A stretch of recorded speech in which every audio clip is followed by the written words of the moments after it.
So ayan, let's go. Dahil nga sa sebolyat ang nakikita mo, alam mo na kung anong kasunod niyan.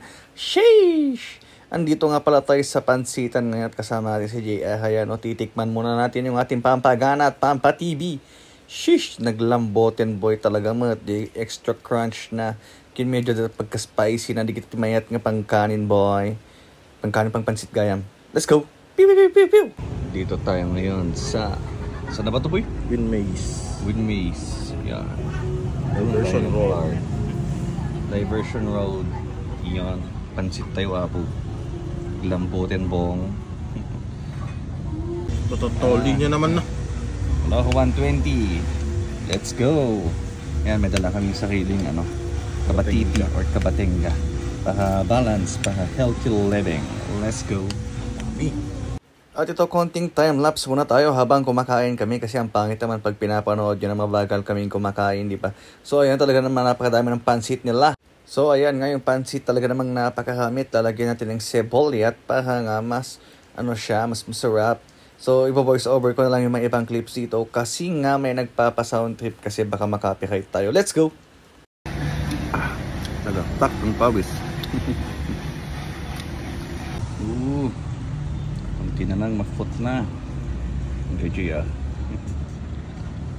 Makahusiling So ayan na nga, naubos ko na yung pansit, yung itlog na lang hindi. Kasi nga di ako mahilig kumain ng itlog sa pansit. So sa Winmaze nga pala yan sa may Diversion Road. Yan, tabi lang ng J-Rens. Let's go! At ayan nga, makikita nyo tagaktak ng ating pawis. Yan, dyan mo makikita talaga na nag-enjoy ka na magpansit.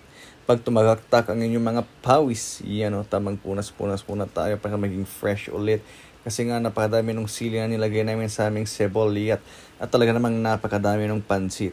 Well, maganda naman yung weather kasi nga hindi mainit, medyo makulimlim kaya that's the perfect time to eat pansit. Pero kung taga-Tugigaw ka mainit man, bumabagyo man umuulan, pansit pa rin. Wala tayong pinipiling oras para magpansit, basta pansit all the time. Let's go! At kung natapos mo ang ating maikling video yan, huwag mong kakalimutan mag-like and follow sa ating Facebook page at pa-share na rin ang ating video. Also drop a like or heart or kahit anong reaction man dyan. Also subscribe nyo na rin pala ang ating YouTube channel. Yan, and also follow na rin ang ating isang Facebook page, Automotocare Cagayan. Yan, may papromo kami, abangan nyo. 1,000 lang siya, worth 1,000 na makapag-start ka ng sarili mong business. So very goods to para sa mga naghahanap ng mga side hustle. So may tulong na rin to para may karoon kayo ng extra budget. Yan. Let's go! Pew, pew, pew, pew, pew, pew!